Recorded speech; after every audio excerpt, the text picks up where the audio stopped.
just doing what works for you, during those days, and just slowly but surely letting it pass, allowing yourself to feel normal and go through the motions. That's just grief, but I also wanted to touch on doubt and fear that relates to this vlog too.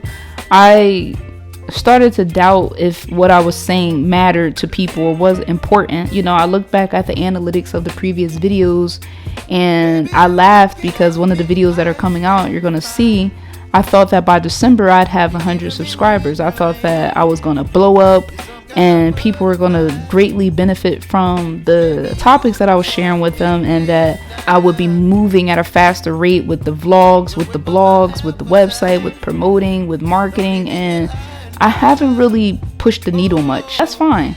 I'm more than grateful for every subscriber. I was happy when I had 1 or 2, and that's the truth, but at the same time, I want the message to be more far spread. I want to make this an inclusive journey, because I've been doing all of the things that I said I was going to do to hold myself accountable to winning and to help people along on their journey too. Every time I feel like I'm doing good, I also will kick my own back and about something that I'm not doing good. Like I was supposed to be making shorts and reels and doing a lot more promotion for my YouTube videos, but I haven't got around to doing those things yet. I'm still trying to manage my time and establish a routine that's going to work for me. And I still have days where I just wake up and I don't feel good at all, mentally, emotionally, spiritually, even physically. And that impacts, my ability to feel confident enough to get in front of you guys and still do what I need to do.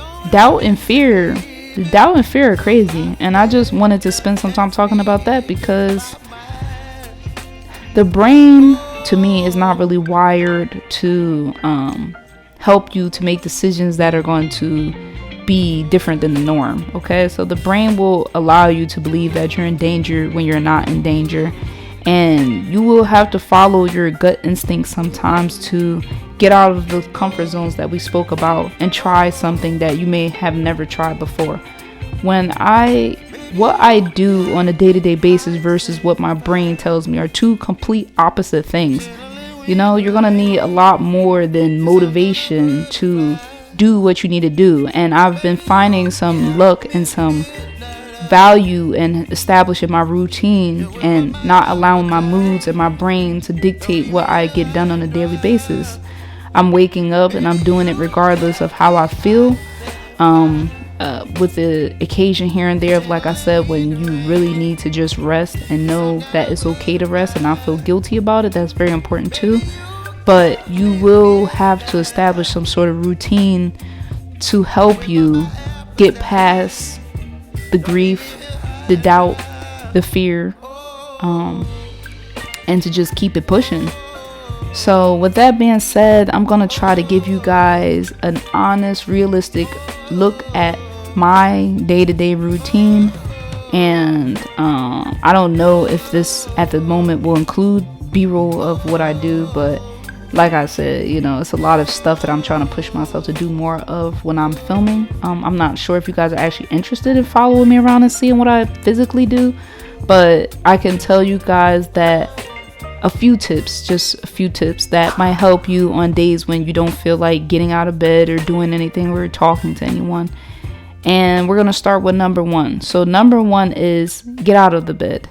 Okay, if it's not too terrible of a day, if what happened is not too fresh in your mind or too new, try to get up and wash your face, brush your teeth, have coffee or tea. For those who deal with anxiety, you might want to go caffeine free, although caffeine doesn't bother me when I'm feeling anxious, but everything works different for some people. You could do herbal teas. You can do herbal teas or decaffeinated coffee. So if you enjoy hot beverages, you can still benefit from hot chocolate, hot water with lemon inside of it, just to aid the digestion in the morning. Have some water too. Start hydrating yourself, because I feel like being thirsty make me sad too. I don't know. So I do those things, and then I go next to something I've just started doing at the end of November, which is journaling. I'm on day 9, so I journal only one page only of what I'm feeling, what I've noticed, and what I could be doing. It's really just quite random thoughts, and it's something I used to do before years ago. I used to have journals on top of journals on top of journals, but I never keep them or finish them. So it's just something I'm gonna try for 30 days. But I'm noticing a lot of stuff about myself that I can share with myself that's very confidential, that nobody really knows about me, about my thoughts and how I feel. So I'm really like enjoying the process of doing that so far. Then I try to read or study. So it's a mixture. I study topics of different things that I put in my playlist on YouTube, but it's easy to get distracted because all those like really good entertaining shorts that they just keep popping up.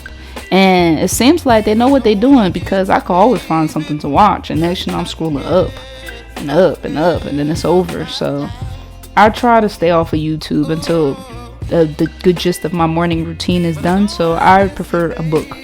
And right now I'm reading Rich Dad Poor Dad. I'm reading The Psychology of Money, and I'm finishing a book called The Grievers.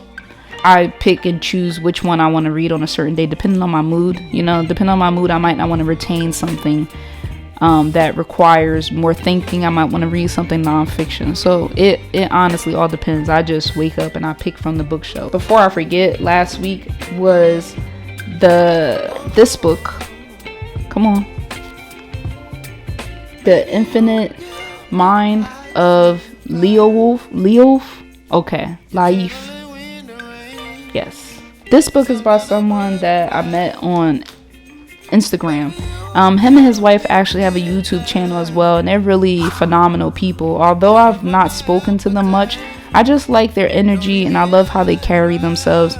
And they're actually one of the many people that inspired me to want to start my own YouTube channel. Then I am free to check emails and listen to YouTube. So at that point, I'll scroll through my emails and see what's going on in there. It's always some crap. I really don't look forward to reading my emails, but it's something that you got to do, because you will miss some crucial stuff and you will get backed up.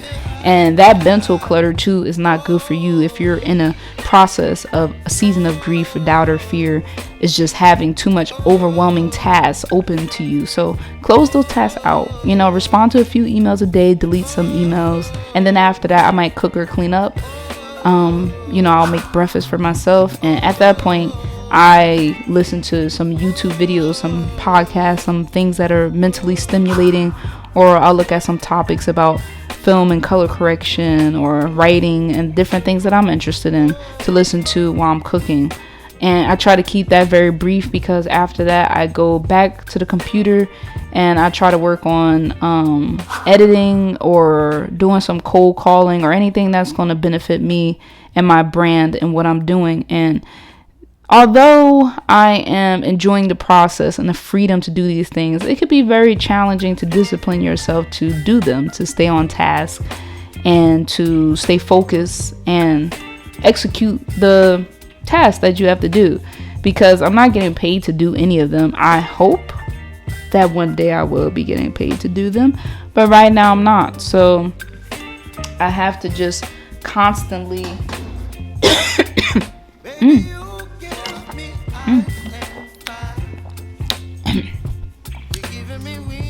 I have to just constantly remind myself that although I'm not getting paid to do it, although that fear is trying to tell me to sit my ass down and stop doing it, I have to do it. I have to be consistent, and I have to remember why I started doing some of this stuff. Then the last step towards the evening is just unwinding when the kids come from school.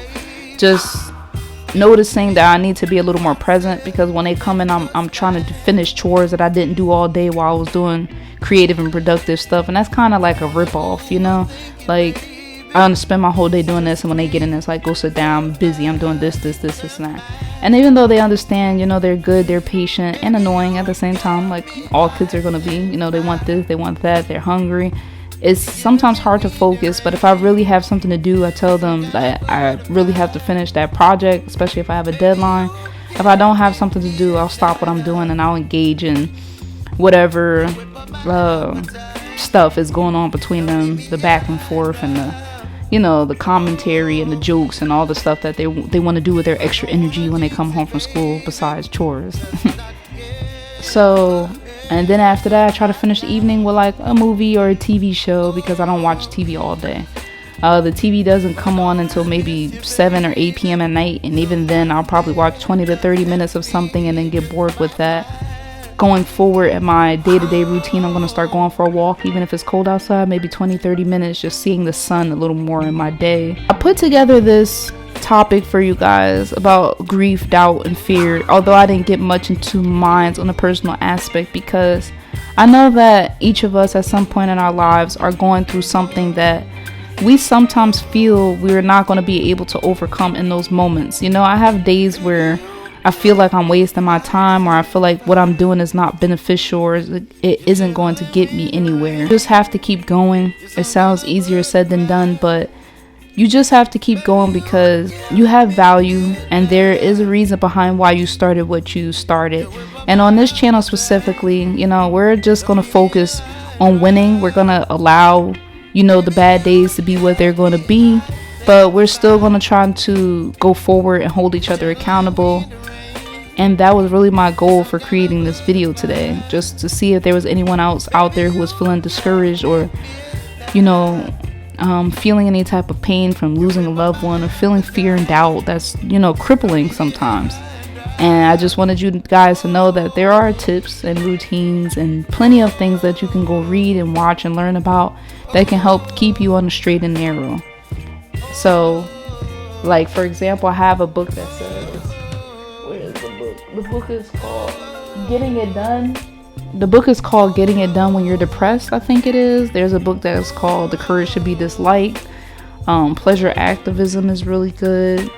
There's a lot of stuff out there, guys. It's endless. So don't get caught up in thinking that your only options to solving your problems is just talking to the same people, venting, drinking, smoking, sleeping. I'm not going to get into anything specific, but wow. And this was J Bear the Venting Bear, and I'm out.